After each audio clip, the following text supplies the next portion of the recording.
So sa ating nakikita ngayon na ating pinag-aralan kagabi, si Kristo at ang global warming crisis. So it's a crisis, it's a problem.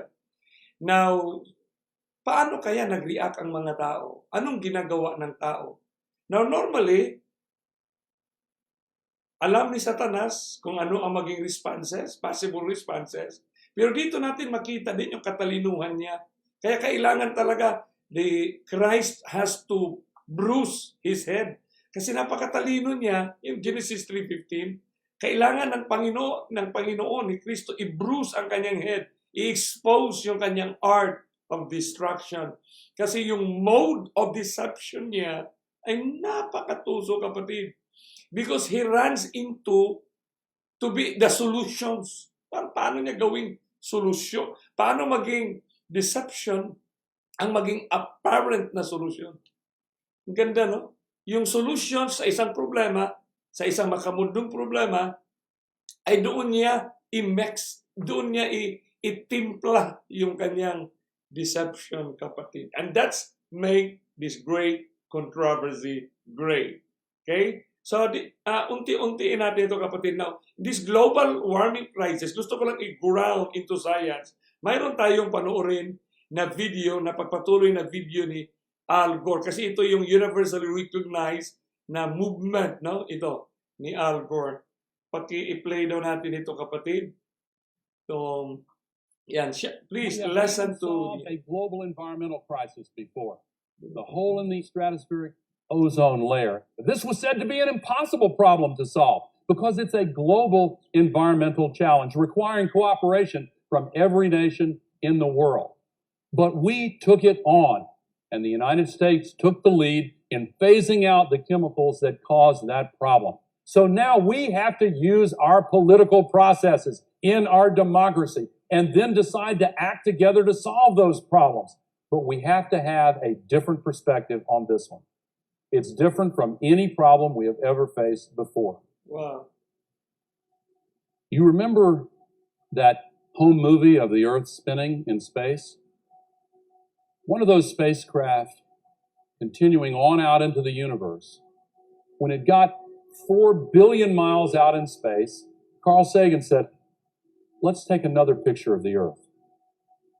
You see that pale blue dot? That's us. Everything that has ever happened in all of human history has happened on that pixel. All the triumphs and all the tragedies, all the wars, all the famines, all the major advances. It's our only home. And that is what is at stake. Our ability to live on planet Earth, to have a future as a civilization. I believe this is a moral issue. It is your time to seize this issue. It is our time to rise again to secure our future.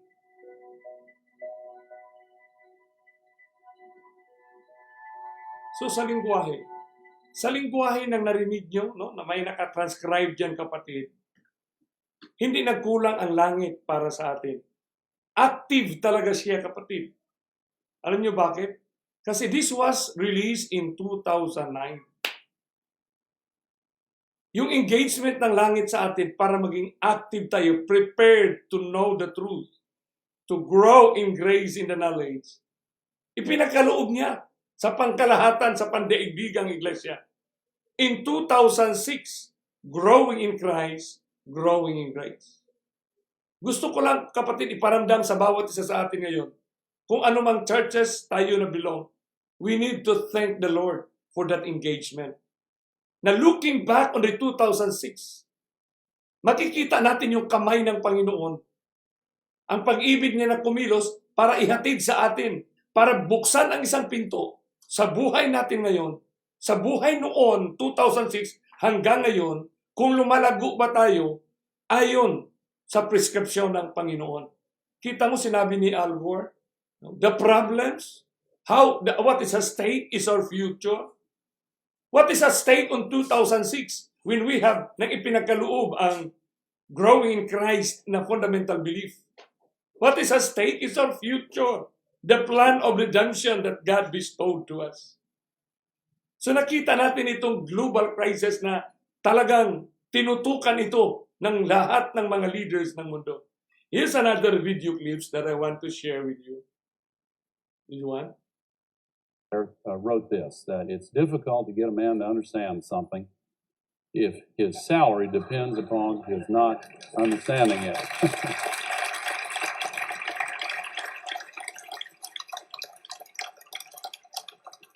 The second misconception, do we have to choose between the economy and the environment? This is a big one. A lot of people say we do. I was trying to convince the previous administration, the first Bush administration, to go to the Earth Summit. And they organized a big White House conference to say, oh, we're on top of this. And one of these view graphs caught my attention. I want to talk to you about it for a minute. Now, here is the choice that we have to make according to this group. We have here a scales that balances two different things. On one side, we have gold bars. Don't they look good? I'd just like to have some of those gold bars. On the other side of the scales, the entire planet.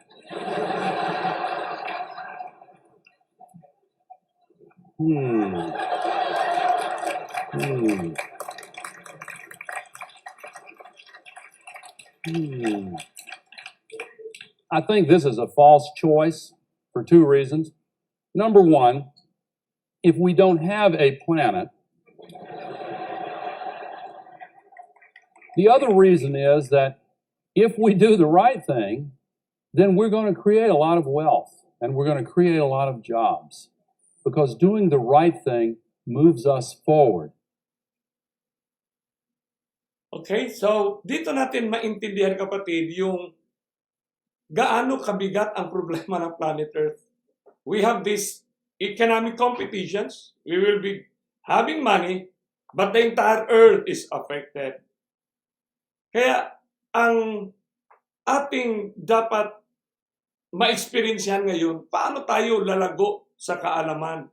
Minsan may maraming tayong mga kaibigan nagsasabi na kahit sinisipat, hindi pa rin na maintindihan.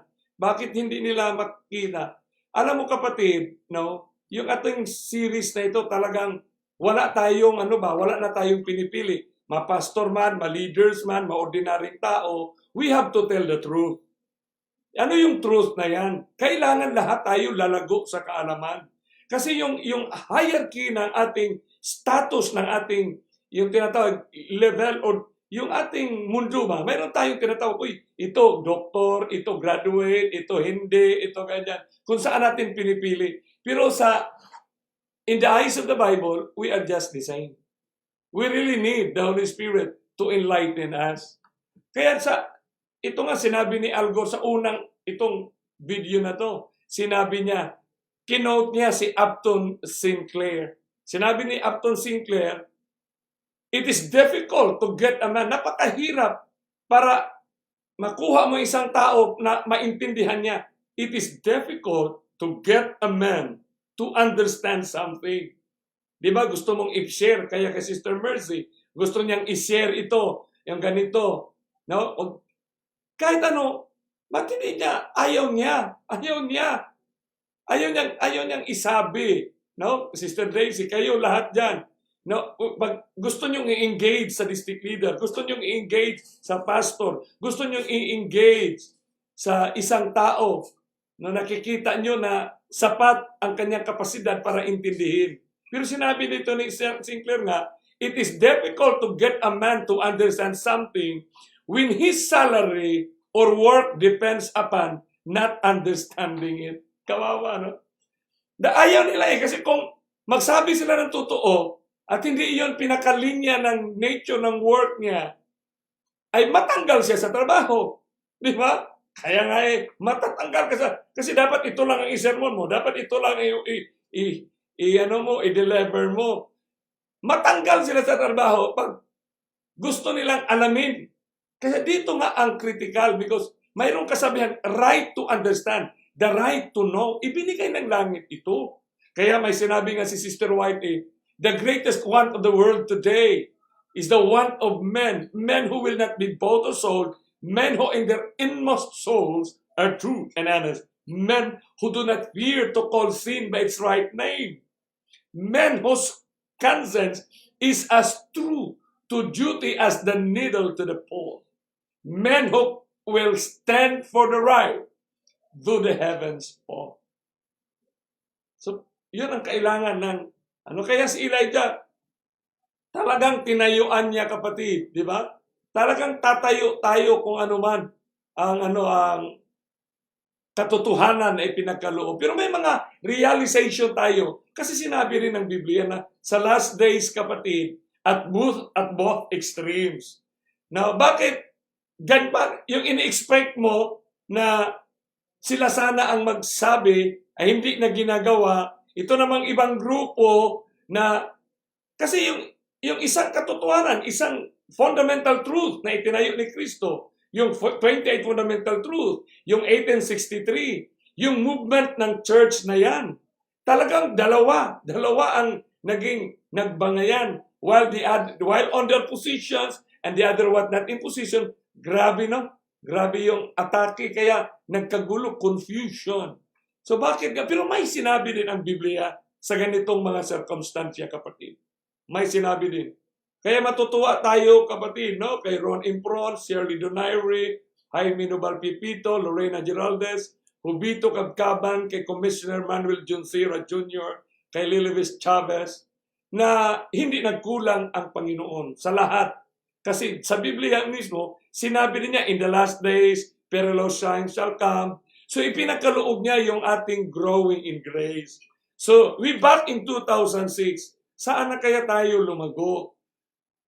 So inopen talaga ng Panginoon yung oportunidad. Inopen talaga. When we start this proclamation, we back on the same year, 2004, 2005, we've been sharing this one. In fact, in 1998-99, yun na, with my family, sinishare na namin na hindi totoo yung mga conspiracy. Hindi totoo yung ang mundo ay matatapos na dahil sa Y2K. Maraming nagagalit sa amin kasi computer illiterate kami. Tapos sabihin nila, ikaw magsasabi ka. But the Bible stands for what is truth. Kaya from 2006 to 2020, how far we've gone through. Kaya ngayon sa amin nga kung hindi lang pinigilan, sana marami sanang masave pa doon sa mga scams na mga issues ng scams. Kasi yun na namin, matagal na namin pinoproclaim yan, yung mga networking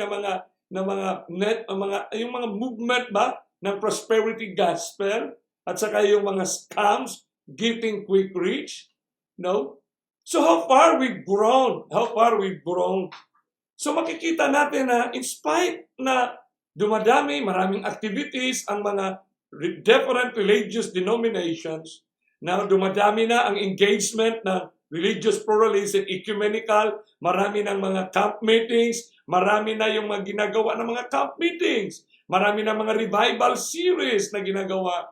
And yet, nakikitaan natin ngayon, parang nawala, lalong tumindi ang higwaan sa loob at sa labas ng iglesia.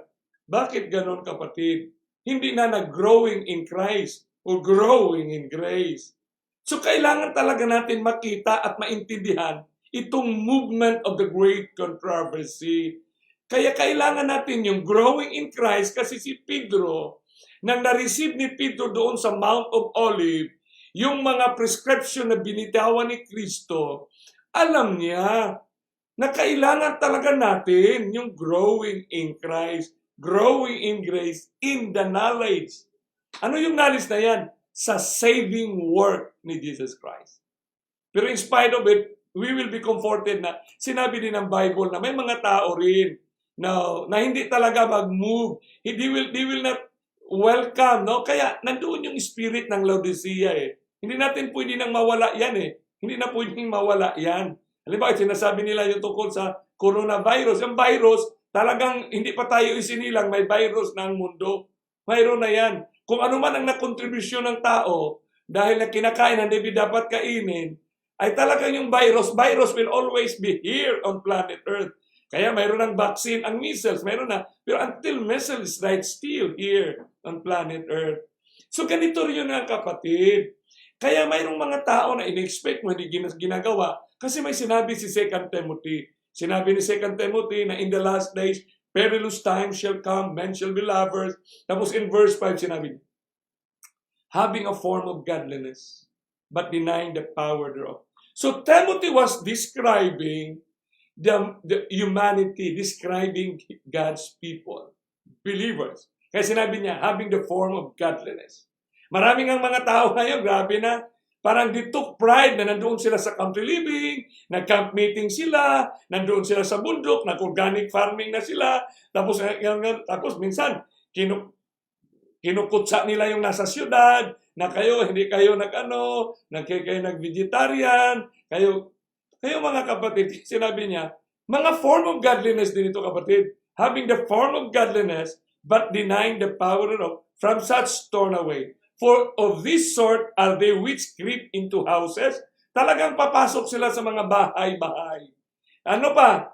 I-lead nila captive yung mga babae na, yung babae kung isimbolize, literal and symbolical, yung women means the churches, the people within, na nandoon pa sa pagkakasala, ay talagang lalong ma-push sila doon. Kaya nga in the verse 7, evil learning and never able to come to the knowledge of the truth. Kita mo naman sila kita mo naman, nagmasteral, nagdoktoral, pero siya, evil learning and never able to. Makikita mo sa kabilang side naman, ito namang mga offshoots at reform. Grabe din. Camp meetings, reading the Bible, with the spirit of prophecy. So makikita mo na halos yung kanilang mga binabasa, ikukunik agad doon sa mga sinatawag nilang mga conspiracy, Illuminati, the Jesuits, my friend. How many times Ellen G. White wrote in the Great Connection about the movement? Basahin mo ng maayos yung the role of the Jesuits because they have principles and policy intertwined. But pero inatake yung mga, ina-attribute yung mga galaw na hindi naman, wala namang ebidensya, kapatid. Kaya napakaganda, no? Yung sinasabi ng Timothy, they will, sa ibang translation pa, they will hold to an outward form of godliness, but deny its power. Stay away from such people. Meron ang counsel sa atin eh. For some of these men go into homes and deceive foolish women who are burdened with sins and swayed by all kinds of desire. Burdened pa ng maraming mga kahinaan, iswayed pa nila sa napakaraming mga scams, mga get rich quick, iswayed by all kinds of desires. Yung mga makamundo ba, ng timing na parating na nakita na, hindi na. Kaya sa mga ganyang klaseng mga tao, sinabi ni Timothy, these women are always studying but are never able to arrive at a full knowledge of the truth. Kaya nga hindi nila maintindihan na sa movement ngayon ng crisis na sinasabi ni Kristo sa Mount of Olives, sa Matthew 24:7, nation shall rise against nation and kingdom against kingdom. There shall be famines, pestilences, and earthquakes. So itong global problem ngayon, kapatid, na sinumarize na ng mga science, no? Itong movement ni Vice President Al Gore, United Nations yan sila, kapatid, na nag-initiate ng global advocacy for a change, for a reformation, na for the stake ang planet Earth. So dito sa problema ng crisis, kapatid, alam ng kaaway kung ano yung maging solusyon. Sa anong paraan kaya sasakay ang kaaway ni Kristo sa solusyon na gagawin? Simple. So dito siya sasakay sa solusyon. So yung actions ngayon, kaya yun ang pinakamatindi na teachings na mayroon na rin sinasabi si Kristo. No? May sinasabi siya. Kasi yung teachings na ito, it seems to be wonderful. So maintindihan na natin yung pinag-aralan natin noong nakaraang gabi na yung River, Mount at Island, mayroong pareho silang lingwahe. He shall destroy wonderfully. He shall show great signs and wonders. He shall show great signs and wonders. So yun ang mga solusyon nila, kapatid, na ginagawa na paano natin sisilipin sa mata ng Biblia? Paano tayo titingin ayon sa microscope ng Biblia? Kasi the microscope can give us the details kung saan, paano kumikilos ang mga virus at mga bakterya na yan. Kasi the virus and bacteria, you can only realize na natamaan ka na kasi mag-incubate pa siya ng time. 7 days, 15 days, mag-incubate pa siya, minsan asymptomatic pa, saka mo maramdaman na natamaan ka na pala kasi may fever ka na. The same principle with deception, my friend. The same principle. Kaya dito, yung mga movement na ginagawa ngayon ng mundo, yung mga advocacy ngayon ng mundo, paano ito makahagip yung agos nito na instead na yung timing ng langit para sa bawat isa sa atin, yung ating paghahanda ay hindi na tayo makapaghanda sa panahon. Bakit? Kasi mayroon tayong solusyon na urgent na solusyon. Grabe, no? So, you will now seeing two sides, no? Yung solusyon ba? Ano ba yung solusyon? Yung ano ba ang ating i-choice ngayon? Di ba? Kaya nga, nakakatulong din talaga si Ellen G. White, yung kanyang mga writings. Wala akong nakita sa kanyang sinulat na nag-counter siya. Kaya ngayon itong mga nasa field ng Ellen G. White, no, na mayroon tayong mga makikita na intindihan paano natin i-engage. Kaya nga sa atin dito, halimbawa, siyempre na-engage na in preparation. Bakit may preparation? Kasi alam ba what school ka, university ka, ikaw yung dean, ikaw yung president. Paano mo kaya i-engage yung curriculum na ang mga teachers ay maging socially relevant sila sa statement ni Jesus Christ o socially relevant sila or biblically relevant sila sa social dynamics. Biblically relevant. Na yung course outline, halimbawa, kung biology teacher ka, paano mo i-engage yung study of life, zoology, botany, na nagkaroon ng sitwasyon yung ating mundo, yung na-destroy yung ecological balance, yung biodiversity. Pagdating mo sa kung ikaw naman ay nagturo ng chemistry, paano mo i-engage, mabigyan ng relevance of all these chemicals right now, paano natin maintindihan, ma-connect sa language ni Jesus Christ, sa movement ng kanyang pagdating. So kaya dapat nating maintindihan talaga yung river, mount at island para sa lahat ng ating mga engagement simula ngayon, makikita mo na at makapag-share ka na ng connectivity ng mga pangyayari sa mundo. Kaya napasalamat tayo na itong writings ni Ellen G. White that the spirit of prophecy foretells nation, preparedness, advocacy. Normal naman yun sa Bible na sinabi, calamities, kaya sinasabi dyan yung famines, pestilences, and earthquakes in diverse places. So, mga taong natamaan, so mag-react, solusyonan nila yan, kapatid. So, itong nakatulong naman si Sister White kasi may mga statements siya. Now, ibig sabihin, yung statement niya written way back 100 years ago ay paano natupad sa ating panahon? Di ba? Paano natupad yon? Yung National Policy for Disaster Preparedness and Management. So alam ni Commissioner John Sira ito kasi naging bahagi siya ng local implementation. Ngayon, nasa national implementation sila. No? Kaya ka makikita mo yung planet Earth, mga kapatid. Okay? Planet Earth. Dito makikita yung disaster preparedness. Ano yung plano? Paano tayo mag-prepare? Paano tayo... So yung dynamics ng whole world ay pala nagbigay sa atin ng mensahe. Kasi primarily, the God as the author of the Bible, the God as a redeemer, He can use even the world, the pagan, to tell us what's happening, what we need to do. Sila ngayon, preparedness Tayo kaya, nag-prepare kaya tayo. Anong preparation ang ginagawa natin in relation sa instruction ng Panginoon? Anong pamumuhay ang dapat nating isabuhay sa ganitong panahon? Kaya kapatid ba, yung napakabait ng Panginoon na ini-arrange talaga niya lahat na makikita, ma-engage tayo sa mata, sa tainga. Kaya ating ipanalangin ngayon, kapatid, manalangin muna tayo. Dakila naming Diyos na makapangyarihan sa lahat. Aming itagubilin sa iyong mga kamay, sa iyong dakilang trono, ang aming pag-aaral ngayon sa iyong banal na salita. Lord Holy Spirit, empower us to understand.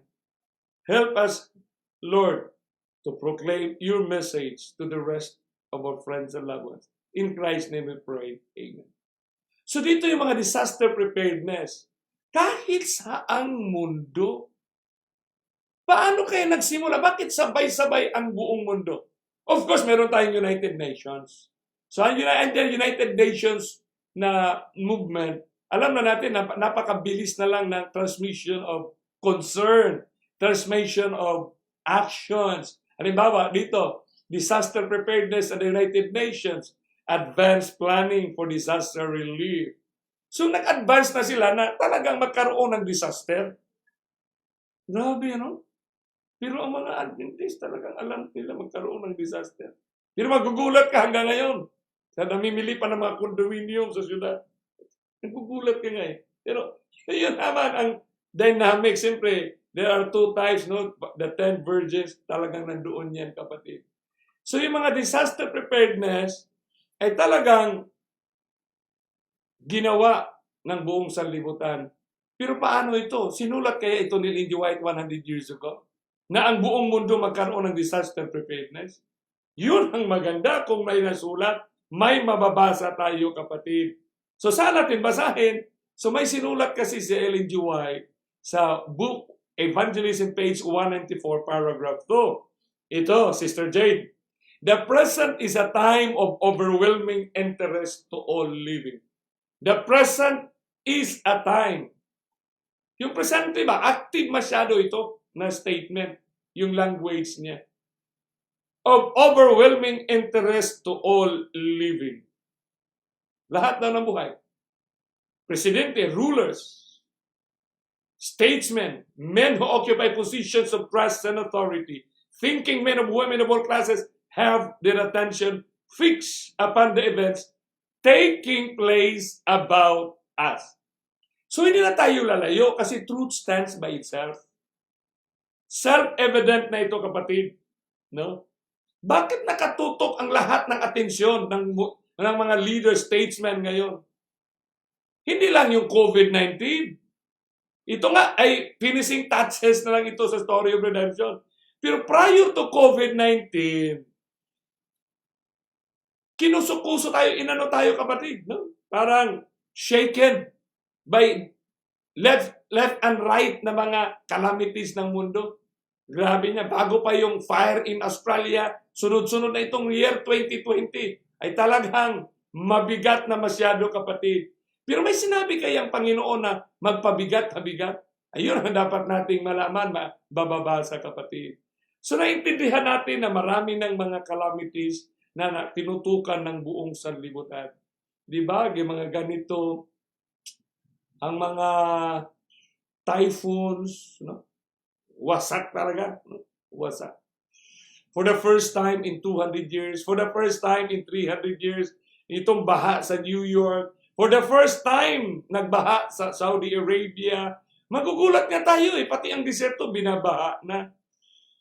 So dito natin maintindihan, no? Na grabe naman ang kalamidad dito. Kalamidad. At nakagugulat pa ng kalamidad ay karamihan dito, kapatid, nangyayari sa araw ng Sabado. Most of the major calamities of planet Earth nangyayari sa araw ng Sabado.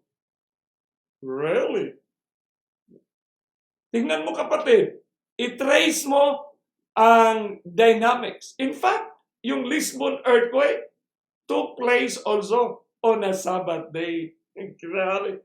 Bakit kaya Sabado ang mga pangyayari na gumugulantang sa buong sanlibutan?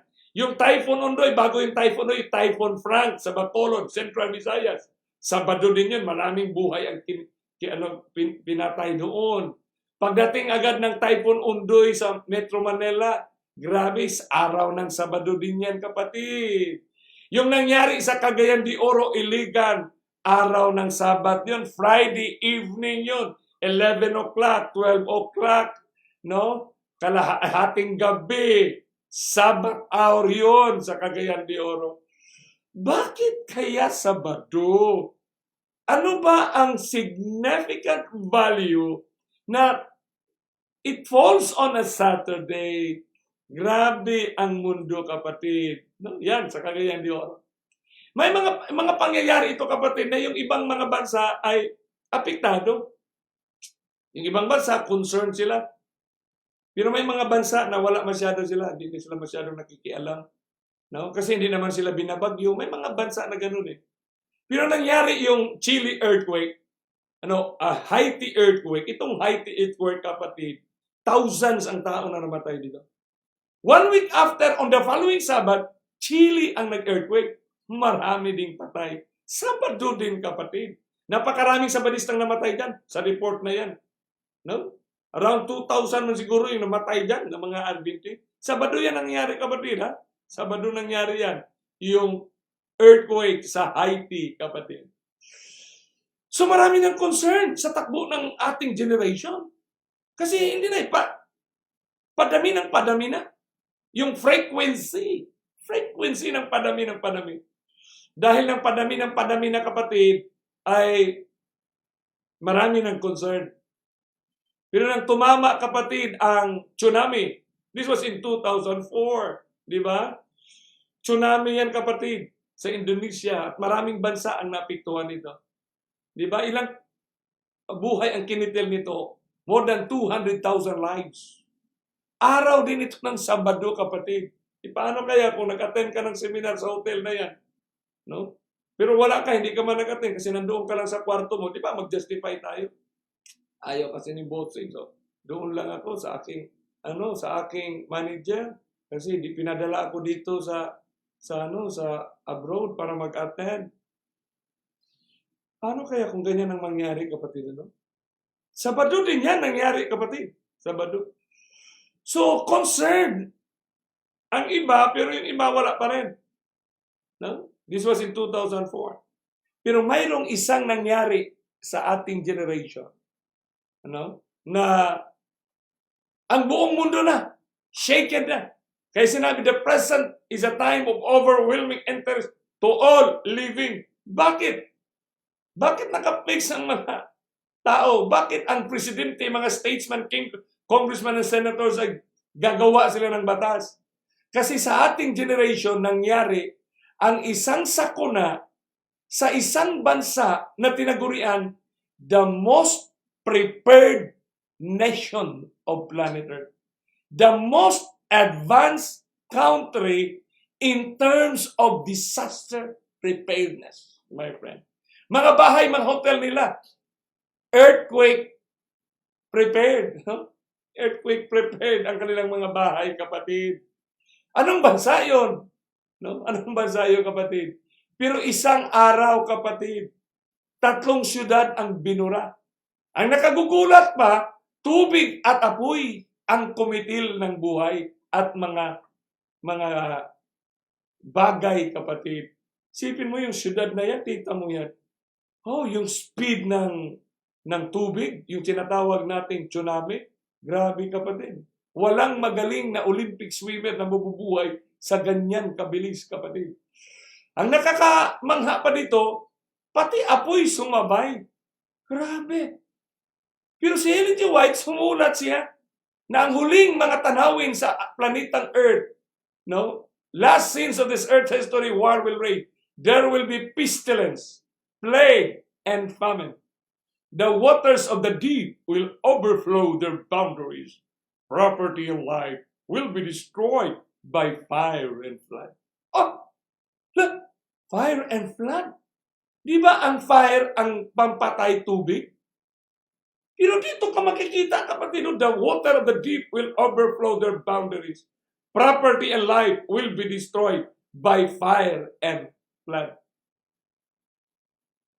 Self-evident ito, kapatid, yung mga statement ng ganito. Self-evident ba? Hindi mo na kailangan hanapin kasi nakikita na natin, kapatid. Dahil sa pangyayaring ito sa Japan, namulat ang buong sanlibutan. Japan na napaka-advance na. Sinalantapang. Grabe, kapatid. Sila, ang hiniling nila, hindi pera, tubig lang. Kasi nauubusan sila ng tubig, kapatid. No, pagkain lang ang kanilang hinihingi. When they were struck by this tsunami in 2011. Kaya sabi, Japan tragedy surged into the world's imagination. Talagang lumaganap ito sa buong mundo. Kaya nga sinabi ng J. White, the present is a time of overwhelming to all living. Exactly the same sa Associated Press. No, tsamba lang ba yan? At sinabi pa ng Associated Press on March 20, 2011, sabi niya, it's a crisis with an impact that will be felt around the planet. Kaya na nagkaroon ito ng ganitong pangyayari, talagang napilitan o normal reactions ng mga leaders ng mga bansa, nagtayo sila, nag-establish sila ng batas. Ano yung batas na itinayo nila, kapatid? Yung disasters preparedness awareness program pa rin. Kaya napakalinaw sa evangelism.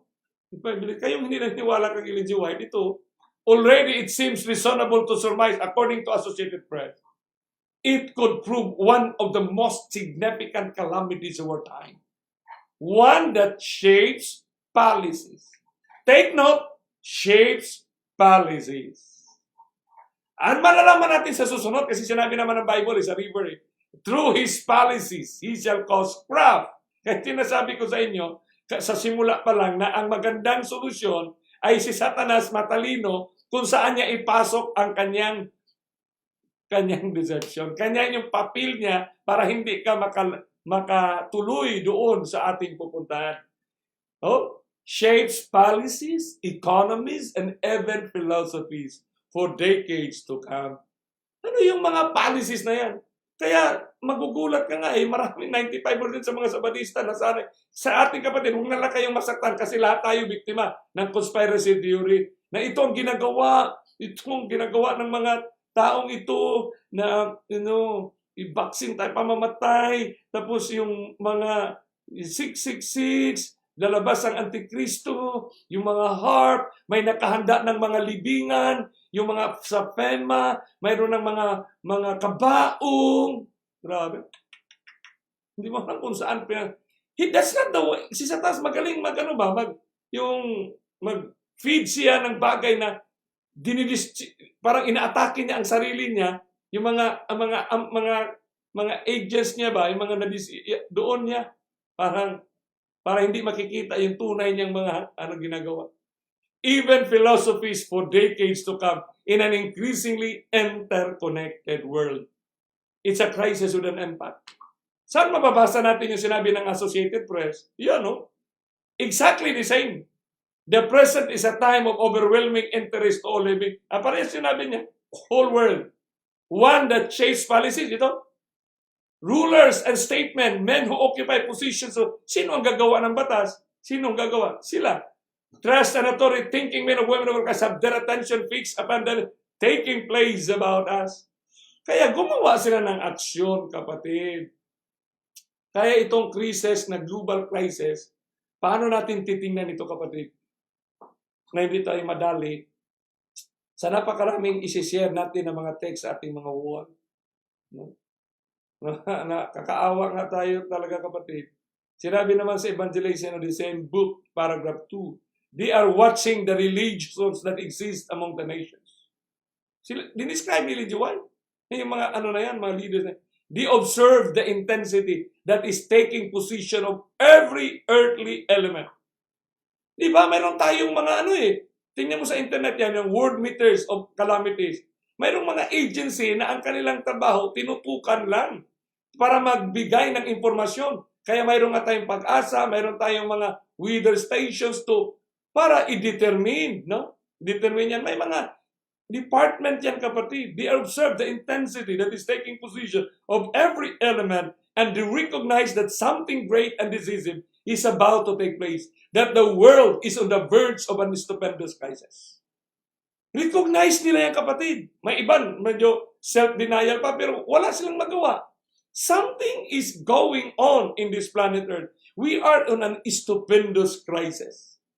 Kaya ngayong gabi, pag titingnan natin, ano kayang mga solusyon, kapatid? May sinabi si Sister White, na sinabi niya, pag binasa natin yan, tuloy-tuloy lang natin yung evangelism na yan, the Bible and the Bible only.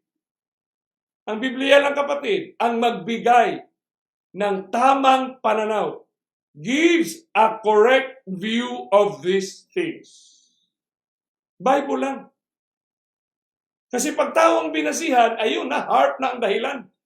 Yung heart niyan. Kasi yung mga Illuminati, sila ang nag-control niyan. Para kung saan nila ipatapon ang mga lindol, saan nila ihagis ang mga bagyo. Pagtawa na, pero dahil almost to be true, kasi siyempre, mayroon naman talagang heart yung doon sa outer space na yung mga frequency na ano nila. But here are revealed the great final scenes in the history of the world. Nasa Bible, ni-reveal ang final scenes in the history of the world. Kaya nga ito, river, mount, at island. Mayroong statement talaga si Ellen G. White tungkol dito sa river, mount, at island, kapatid. Kaya itong nangyayari ngayon sa ating mundo, sinabi pa ni Sister White, the great controversy ay patapos na. Every report of calamity, sea, land, ito ay mga testimonya to the fact that the end of all things is at hand. So paano nakiklaim ka? Itong mga nakiklaim na to the law and to the testimony. May kaibigan kami dyan, taga-Amerika, na namibigay ng mga libro dyan. Ang bukang bibig lang, to the law and to the testimony. Pero hindi niya ma-explain kung ano yung testimony. Ang testimony na nila daw, yung vegetarian, na lifestyle, vegetarian. Yun ang testimony daw. Grabe. Part lang yan, isa lang yan na mga testimonya ng Panginoon. Ang primary testimony niya, yung kanyang instruction sa Biblia. Instruction ba sa Biblia? Bible and Bible only. Kung naniniwala ka kay Ellen G. White, sa Bible ka, kasi sila Ellen G. White nagsabi, Bible and Bible only gives a correct view of these things. So safe na, hindi si Ellen G. White nagkiklaim, here are revealed the great final scenes in the history of the world. So ano yung mga kaganapan? Kaya nga yung mga wars, rumors of war na napag-aralan natin kagabi, is there a Christian whose pulse does not beat with quickened action as he anticipate the great events opening before us? Nabukas na eh. The Lord is coming. Yun sinabi ni Joy. Dinagyan ko ng pula yan, kapatid. Pula. Pula talaga yan. Bakit? Para ma-emphasize natin ngayong gabi. We hear the footsteps of an approaching God. Oh, kasi iniisip, magdrama-drama pa kasi sa church, na yan, harap tayo sa harapan ng Panginoon. Ikaw, ganito ka, itong ginagawa. Hindi, kapatid, tanggalin mo sa isip yan. Yung mga drama-drama na yan. Hindi yan, kapatid. Ngayon, nasa judgment, na tayo, kapatid. Yung mga calamities yan, yun ang footsteps of an approaching God. Huwag kayo mag-isip na nasa trono siya, kusang babagsak yan ang trono. Remember the sanctuary? The high priest has to move. The bells will sound as he approaches to get out. There's a sound of the high priest going out of the most holy place. Remember, there's a sound, my friend. Footsteps of an approaching God. Kaya ngayong gabi, everything in the world is in agitation sa COVID 2019. Itong klase ng kalamidad. No? The signs of times are ominous. Coming events cast their shadow before. Spirit of God is withdrawing from the earth. Siya ang sabi niya. Withdrawing na. And calamity follows after calamities. By sea, by land. Ngayon, ngayong oras lang na ito, ilan pa ang may sunog, ilan ang mga bagyo ngayon, ilan ang baha ngayon, kapatid. There are tempest earthquakes, fires, flood, murders of every grade. The world by now is agitated by this letter C. Ano itong letter C, kapatid? No, gusto ko lang ito para ma-recall nyo. Letter C. No? Ano itong letter C, kapatid? The world is now agitated by this letter C. Presidents, Christians, non-Christians, Muslims, Hindus, Buddhists, leaders, walang sinasanto. All humanity, rich and poor, have been affected by this letter C. And alam din ng mundo, kapatid, the whole world knows that this letter C, my friend, alam din nila, kaya nga nagkaroon ng disaster preparedness. Tanungin mo ang barangay nyo dyan, munisipyo. Di ba may departamento dyan na yun ang trabaho talaga, kapatid? Nagpaghahanda. May mga advocacy sa Metro Manila. May buwan tayo na yung earthquake drill. Mayroon yan kasi darating ang earthquake. Yun ang mga Sabadista. Grabe. Doon. Sige, magpito-pito din sila sa kanilang mga simbahan para mag-earthquake drill araw ng Sabado. Kakuya, kapatid, kakuya, tindi. So the world is expecting more of this letter C. What is this letter C, my friend? Are we now agitated by this letter C? Ang tanong ko diyan, kapatid, ngayong gabi. No? Are we now also agitated by the coming? Ano yan, kapatid? Yung letter C. By the coming? Oh, hindi lumabas, kapatid. No? I just want to repeat this one. Oh, yan. Oh, hindi lumabas. Are we now also agitated by the coming crisis? Or are we agitated by the coming Christ, my friend? Okay, hindi na wala yan, kapatid. The coming Christ, ang ibig sabihin dyan. Saan ba tayo na shaken ngayon, na ukay? Sa coming crisis or the coming Christ? Minsan makareceive ka ng mga text, sandilo na, daming nasimba. Pag may earthquake, marami ang tao sa simbahan. Pag may kalamidad, maraming nasisimba, kapatid. Bakit ganon ang ating behavior? Coming crisis or coming Christ? Kasi ang coming crisis will answer the question of what is coming. What is coming? Pero pag ang ating buhay ay agitated, we are being awakened, awakened from our slumber because of the coming Christ, it will answer the question of who is coming. Who is coming, my friend? The word who represents that there is someone, a person, a redeemer who is coming. Who is coming? Christ is coming, my friend. He is coming, my beloved kababayan in Baganga, in Davao. Christ is coming. Itong mga nangyari sa planet Earth ngayon, sinabi na ng Biblia na darating na siya, kapatid. Darating na siya. Kaya magpasalamat nga tayo sa Roman Catholic kasi sila talaga ang nag-gather ng mga manuscript, ng original dito para gawin ito. No? Kaya nga si King James, no? Talagang panahon nila yan, kapatid. No? Na naging nabuo ang Biblia. Nabuo ang Biblia. So sa ating mga katanungan ngayong gabi, saan tayo ngayon? Na-awaken. Na-awaken ba tayo sa coming crisis or the coming Christ? Kasi ngayong gabi, kapatid, kung saan tayo na-awaken, coming Christ or coming crisis? Who is coming or what is coming, my friend? Kasi dalawang diferensya yan, kapatid. Napakalaking diferensya niyan. Kasi kung what is coming, naging event-centered ka na lang. Kaya marami, hinihintay namin ang sandilo. Kasi pagdating ng sandilo, magkaroon na ng persecution. Kasi pag nagkaroon ng persecution, tatayo na kami ang papatay, kami ang abulin. Grabe, what is coming? Ang hinihintay nila na ito ang gagawin ng mga Jesuit. Ito yung mga vaccine na yan, at mayroong makahalo yan na mga microchips. Grabe. Kaya nagtago na sila ngayon sa bundok para hindi sila mabakunahan. Kasi pag mabakunahan, malagyan sila ng microchips. Kasi yung microchips na yan ang 666. Grabe. Grabe, kapatid. Is that the truth? Is that what the Bible telling us of that 666? Is that what the spirit of prophecy telling us of what is 666? Oh, my friend. No? Who is coming? What is coming, my beloved friend? Saan tayo nito? Viewing our lives, titingnan natin ang ating mga buhay, ang ating galaw ngayon. Kung saan na perspektibo tayo sa dalawang ito. Coming Christ or coming crisis?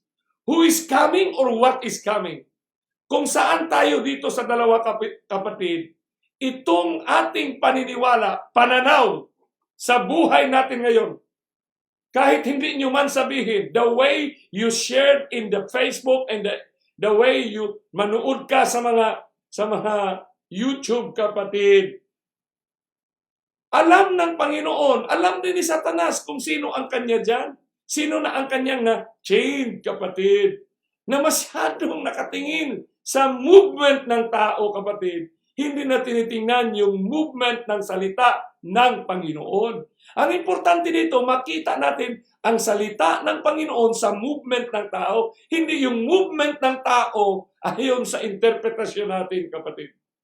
Kasi ang Biblia ngayon is self-evident. Okay? The Bible is self-evident. Truth stands by itself. So viewing our lives in the perspective of either of these two, coming Christ or coming crisis, will play a significant impact on the life we live now. Kasi maraming tao, parang natatakot na tuloy. Parang walang Panginoon. Parang walang. Actually, the years have passed. Yung struggle natin, ito talaga yung tinatawag na mind struggle. Pag-aralan natin yan. Kasi nasa Mount of Olive ito. Pagdating natin sa verse 21. Kasi naghihintay pa sila ng Jacob's trouble. Hindi nila alam kung ano ang Jacob's trouble. Kasi nakapako lang doon. Doon sa physical brutalities, kapatid. Hindi pala yun ang ibig sabihin ng Biblia. Will play a significant impact on the life we live now, my friend. So ang buhay, agitated by what is coming. Ang buhay ngayon natin, kapatid, kung tayo ay naukay. Okay? Naukay ba? Naukay. Naintindihan sa Tagalog, naukay. Shaken. If our life is agitated by what is coming, ang resulta lang yan, you have fears, uncertainties, and insecurities, my friend. Siyempre, iniisip mo palagi, ano kaya no? Ang kasunod nito. Sa tagal na yan, 2,000 years ago pa sinabi ni Jesus na magkaroon talaga ng famines, pestilences, and earthquakes. At in-instructionan ka na, matagal na. Look for a place. Ang akala nga ng iba dyan, ito na ang panahon mag-country living. No, my friend. There's no time. Wala na nga tayong panahon sa country living. Paano ka maka-country living na hindi ka nga makaalis sa bahay mo? Ano nga yung gagawin mo? Hindi ka na makaalis. Saan ka pupunta? Paano kung ang palengke dyan ay puno ng mga virus? Anong kakainin mo? Pag hindi, alam naman natin na nagsimula yan sa palengke doon sa China. Binigyan na tayo ng sample ng mundo sa marketplace. Most of this one being transferred doon sa mga tao na naging career niyan, kapatid. Paano yun? Anong kakainin mo? Wala ka talagang makakain. So saan ka pupunta? Hindi. Nasa panahon na yan. Grabe na, kapatid. Pero life agitated on by who is coming. Who is coming, my friend?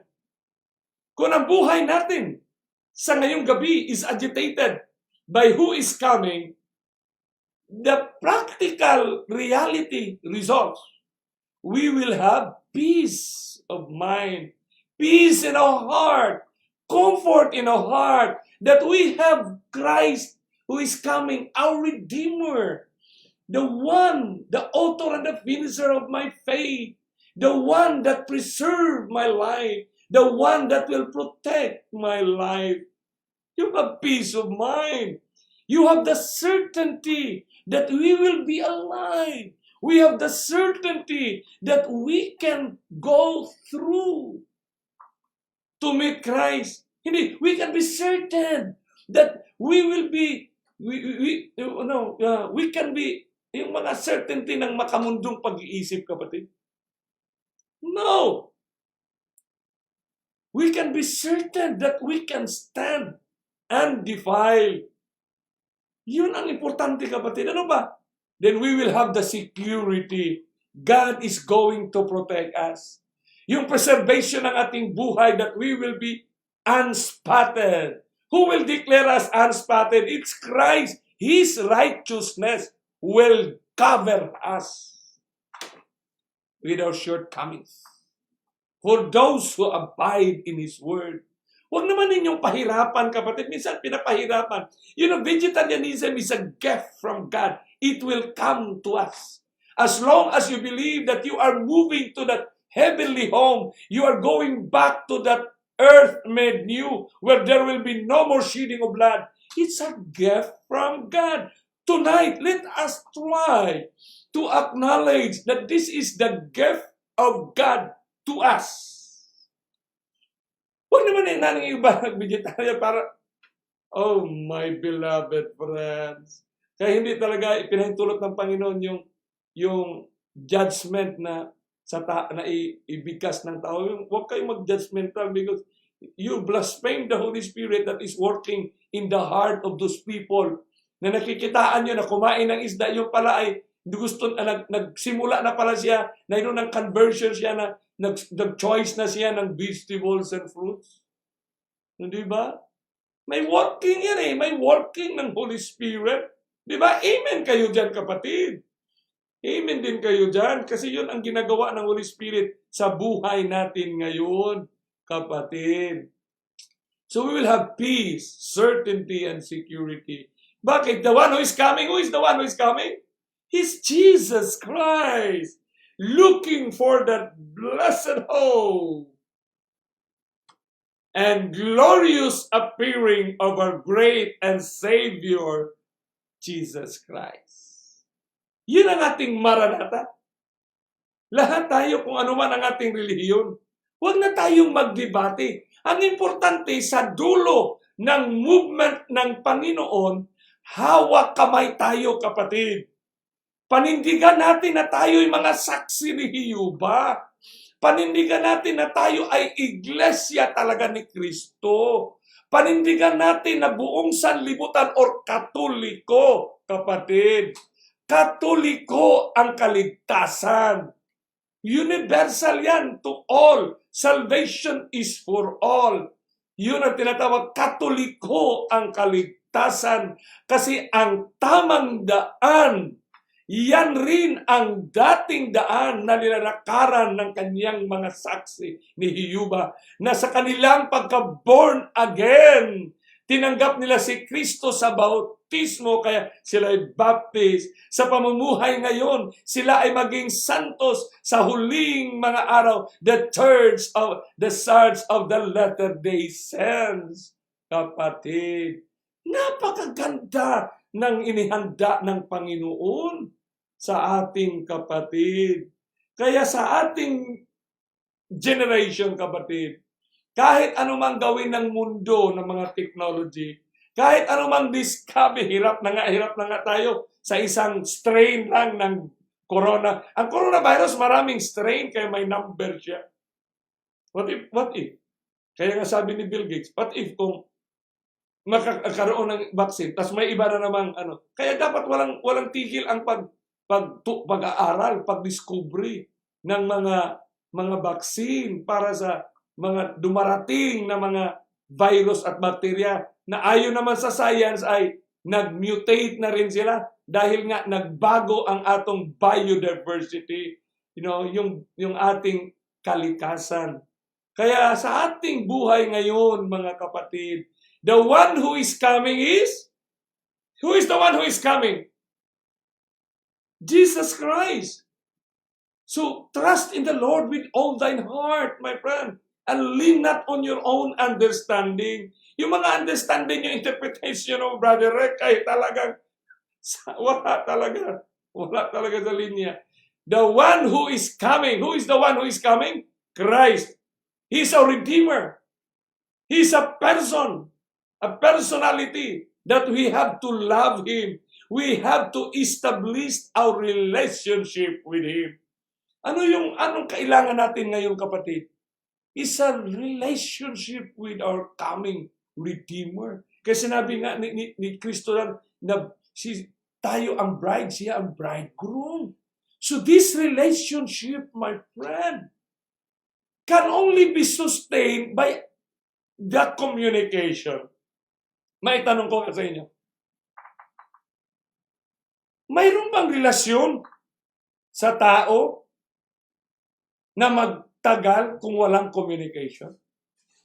Mayroon bang relasyon na ma-establish na walang communication? Wala, kapatid. Wala.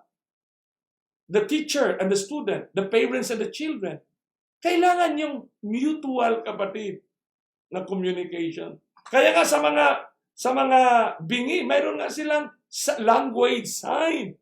Kaya yung relationship na kinakailangan natin ngayong gabi is nga relationship na masustain ng ating communication sa Kanya. Ano yung communication niya sa atin? Knowledge of His love. Ano yung love niya sa atin ngayon? No? Yan ang maganda nga, Brother Tim, David Ignacio. Love ni Kristo. Yung kanyang agape na naisulat niya dito. Ang ganda nga nito. Ang ganda nga nito, kapatid. No? Knowledge of His love manifested. Talagang minamanifest niya. Paano niya minamanifest ang kanyang pag-ibig? Isipin mo, galing sa langit, bumaba siya para lang i-engage doon ang mensahe para sa ating generation. In-engage niya sa 4 na disipulo. Tapos, bumalik pa siya, nandoon na sa langit, matapos siya nabuhay muli, para ibigay doon kay John kung ano ang movement na may number na 1 to 7. Manifest, yun ang testimony. Kaya nga sinabi, those who keep the commandments of God and have the testimony of Jesus. Ano yung have? Hawak natin. Isinabuhay natin. Ano yung isinabuhay natin ang testimonya niya? Kasi gumagalaw tayo, nagdidesisyon tayo, ayon sa salita ni Kristo. Ano yung salita niya ni Kristo ngayon? Na ito na ang kaganapan. Movement now is coming. So anong ginagawa natin? Naghahanda, nagpo-proclaim. Kasi yun ang inatas sa atin. Proclaim the warning. Yun. I-warning mo. Kanino? Sa lahat. Sa lahat, kapatid. Manifested in the blueprint.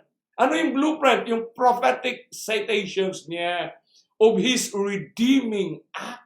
Yung galaw niya, yung kilos niya. Kaya nga, 2006 pa ito. 2006 pa, kapatid. Hindi nga natin namalayan pala na napakabigat na ang ginawa ng langit sa ating henerasyon. Di ba, 2006, ilang taon na tayo?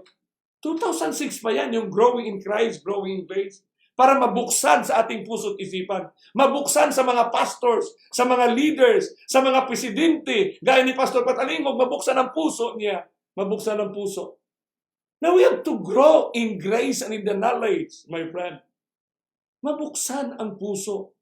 Kasi ibinigay na yung growing in grace, in the knowledge. Huwag tayo magsabi na, ay, pareho naman may gigalwitan na sa MBC. Kung sa may lahian na niyang giwali, kung sa may giwali, nga wa na mo mahibaluin. Kaglali man ka na nga statement ni sa usa ka pastor nga nasa Davao. Kaya grabe naman siya. Huwag man ta mag-competence unay. We have to grow in grace. Usa man na yung relasyon. We listen to Christ. We respond to Christ. The one who is coming is a relationship. Relationship responded by our adherence to His communicated love. Yun ang dapat natin gawin. We respond by our adherence to His communicated love. Ano yung kino-communicate niya sa atin? Yung present truth. You will be established in the present truth. Ano yung present truth? Present Christ. Ano yung present truth? Aletheia. ang Greek niyan. In words, in deed, and in thoughts, mga kapatid. So napakabait ng Panginoon. Sapagkat sa ating generation ngayon, pag hindi natin naranasan at tayo'y namumuhay sa isang paglago, yung naramdaman mo na ikaw ay lalago, you engage, you experience the growing. Thank you, Lord. Na this is the word. I know that many of you right now, kayo dyan na naka-experience, no? Kay Virgilia Cuenca Santos, Elizabeth Gistada, Giseline Absin, kay Colin Cerro, Jasmine Ditorio, Belia Diocampo, Larry Noprada, Les Mara, Arnold Villacampa, Ernst Endolza Noiva, Ariel Lacheca, Maribel Bayron, Glenn Fabiliar, Terzo Flores, Ernel John Gisando, kay Ninel, Daisy Aranal sa San Marino, Marilo Nofrada, Relen Istutnanto, kay Huswi Panganeban. Naramdaman natin yan, kapatid, kaya purihin natin ang Panginoon. Naramdaman natin yung buhay na pakipagrelasyon kay Kristo, na nin-engage niya tayo. Nakikita natin ang kanyang salita sa Biblia, sa mga kaganapan na nangyari ngayon sa ating mundo. Yun ang tinatawag na relationship, my friend. Bakit relasyon? Kasi lumalago, living buhay. Kaya sinabi ng isang dito na without a living and growing relationship. Pag walang buhay at lumalago na relasyon. Paano natin maramdaman ngayon na lumagalago ang ating relasyon? Growing into the knowledge na ipinagkaloob ni Kristo. Yung kanyang Christ closing prescription. So knowing the will, understanding prophecy with the one who is coming. Without living and growing relationship, we will surely fall or lost. Pag wala talagang buhay at lumalago na relasyon, kaya taimtim, pasalamatan natin ng Panginoon. Simula pa doon sa ating pag-aaral pa, nakikita nyo na you can say, wow, what a wonderful God. What a saving message na ibinigay niya kay Daniel sa 4 na disipulo at the island of Patmos kay John. Thank you, Lord, for this wonderful messages. Purihin natin ang Panginoon, kapatid. Talagang siya talagang nag-akda para sa ating henerasyon. Yung mensahe na naaakda sa tamang panahon. Ang tawag niyan, meet in due season. Kasi ito na ang pagkain natin, iyan na rin ang silyo ng Panginoon. Ano yung silyo niya? Sinasabi ni Sister White, sealing is the settling into the truth, intellectually and spiritually. So napakabait talaga ng Panginoon sa ating generation.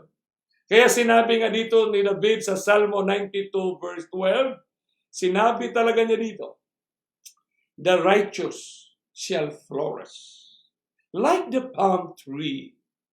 He shall grow. Mga righteous ba? He shall grow like a cedar in Lebanon. Lalago tayo, we will grow in grace. Kaya dito natin maintindihan na sinabi ni Pedro, but grow in grace and in the knowledge of our Lord and Savior, Jesus Christ. Bakit and Savior? Bakit hindi lang diniritso, grow in grace and in the knowledge of our Lord Jesus Christ? Bakit talagang may nakon Savior? Kasi dapat natin lalago tayo sa kaalaman, knowledge of the saving work of Christ. Tandaan natin, salvation is the work of God. Sino ang isave niya? Tayong lahat. Isi-save niya tayo. Binigyan lang tayo ng privilege niya na maging tagapag-proclaim ng kanyang pagdating. Privilege natin yan, kapatid. It's our privilege to proclaim na darating na siya, kapatid. Kaya saan yung knowledge na ano yung saving work niya? Saan natin mababasa yung closing work, saving work niya? The saving, closing work ni Jesus Christ.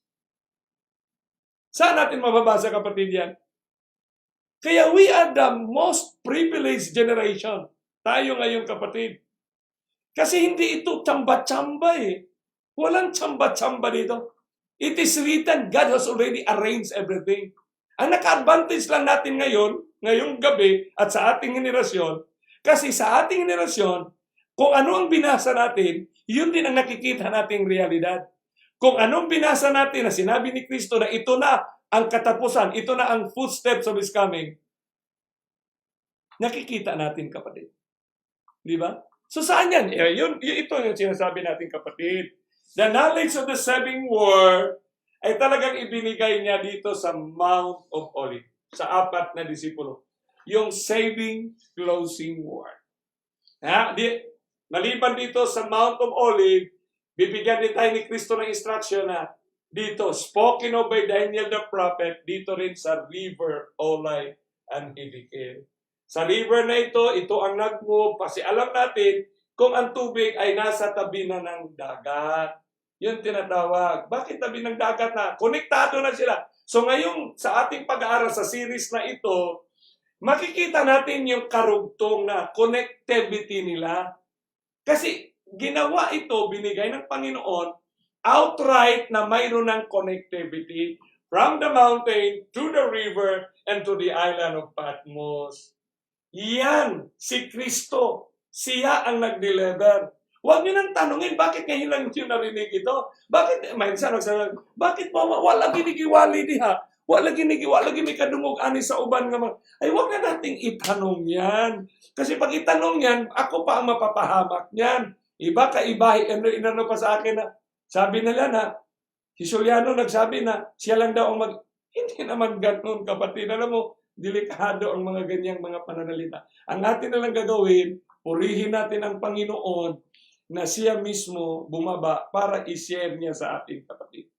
So itong Matthew 24:7, nation shall rise against nation and kingdom against kingdom.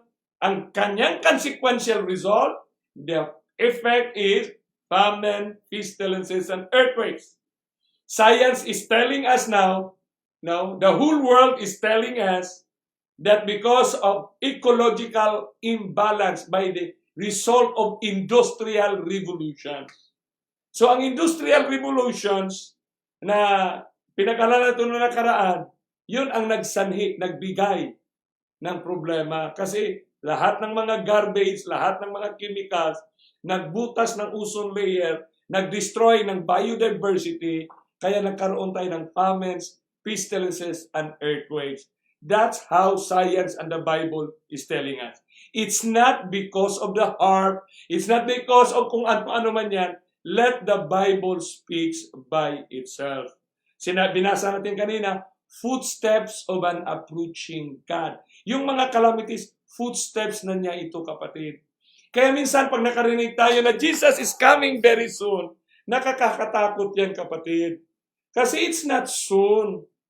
Tatlo lang yan eh. Jesus is coming again. Jesus is coming very soon. Jesus is coming. Kadalasan na mixed up ito ng ating generations. Pag sinabing, uy, Jesus is coming very soon, ibig sabihin, hindi mo ni-recognize pala na yung nangyayari sa iyong harapan ay footsteps na ni Jesus Christ. Kasi paglagyan mo ng soon yan, na word na soon, ibig sabihin ay parating, ano pa siya, no? Parating, ano na pa siya ba?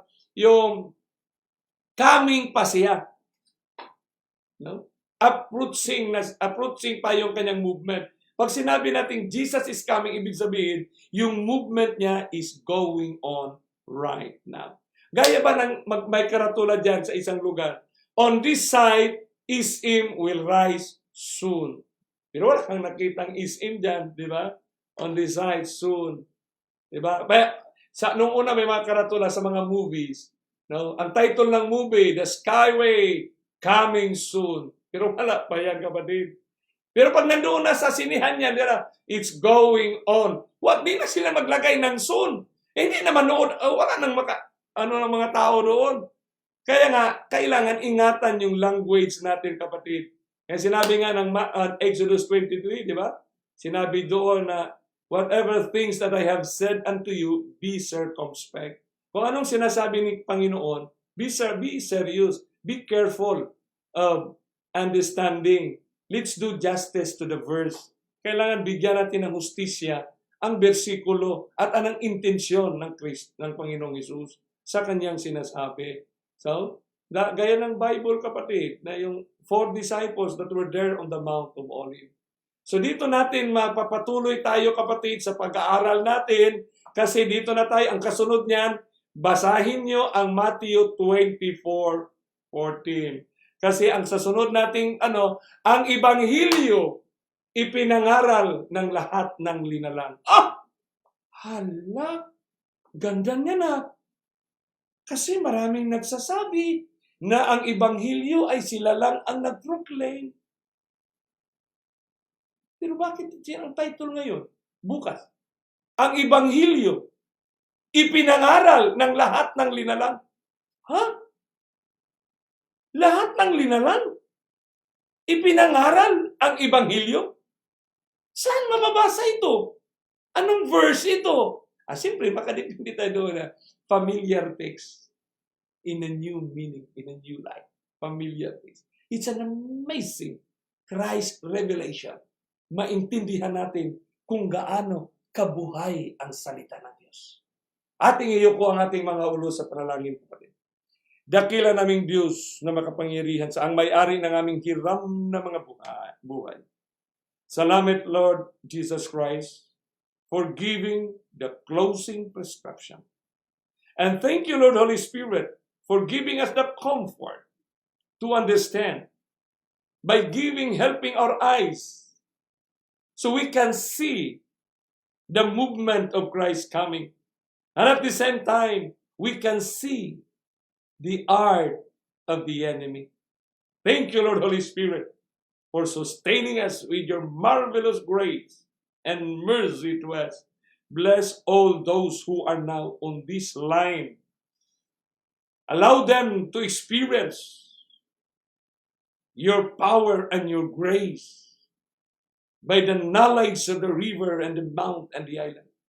Thank you for giving them comfort, the happiness that in these critical times of this planet Earth, we have a living God who will give us the peace of mind, the certainty and the security, because we are now comforted. We are being comforted, ang kasayahan at kapayapaan ng aming mga pananampalataya. Thank you for providing us all this blueprint. In Christ's name we pray. Amen.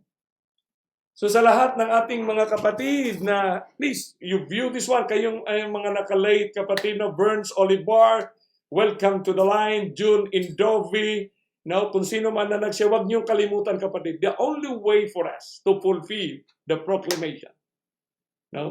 Kasi bukas, Ebanghelyo, ipinangaral ng lahat ng linalang. Baka tayo, mahuli pa tayo, yung ibang linalang pa, baka, is it possible that maganda yung pag-aralan bukas eh? How this one? Paano ito, kapatid? Maintindihan natin na pinangaral ang Ebanghelyo. So you share this. Alam ko na maraming na nagsishare, kapatid. And God is blessing you now because by sharing, you connect. I-connect natin, kapatid, yung mensahe ni Kristo na Bible and Bible alone. Kay Colin Cero, Belio Campo, sa lahat ng nakashare, continue to share. Matt Marillo, you share it. Carmencita Boynapi, Leo from the Bao, Arlen Sobaria, Emel Legan Bortisillo, Lodi Simafranca, kay Lalak, Evangeline Daclana nasa Saudi Arabia, kay Menda Arienda, Marvelous Gaeto. Okay? So we have to praise God and continue to pray kasi alam natin na sisikapin ng kaaway na hindi kayo makarating bukas. But there's always the Holy Spirit who will help us to set us na He will arrange us to be here tomorrow evening. Friday, it's a preparation day. Ito rin ang bukas din dito sa Pilipinas, in the eastern part of the world. ito rin ang gagawin ni Satanas na maging busy tayo, maging pagod tayo. But let it be His grace and mercy na we will set prepared to meet Christ in the holiness of the hour of the Sabbath. So see you tomorrow in behalf of the Radical Reconnection kay King Rap sa London. Diyan, keep on sharing with your friends. Okay? In behalf of the Eternity Broadcasting System, services, sa pangalan nila ni Elder Harry Ismaya and his family, kay Brother Eugene Sassing, and Sister Yuna at sa kanyang mga anak, sa pangalan nila ni Mercy Donaire, sa pangalan nila ni Jerome Siscon, si Jelly Mendoza, si Sister Jim Lem sa Troy, New York, at sa lahat ng ating mga kapatiran who is going to move forward in the radical mission. Tayong lahat naging bahagi ng radical mission to reconnect, ma-reconnect natin ang mga tao na pinili ng Panginoon sa kanyang salita, reconnecting to the Word of God. Because we've been disconnected for almost 6,000 years. God bless you and see you tomorrow evening.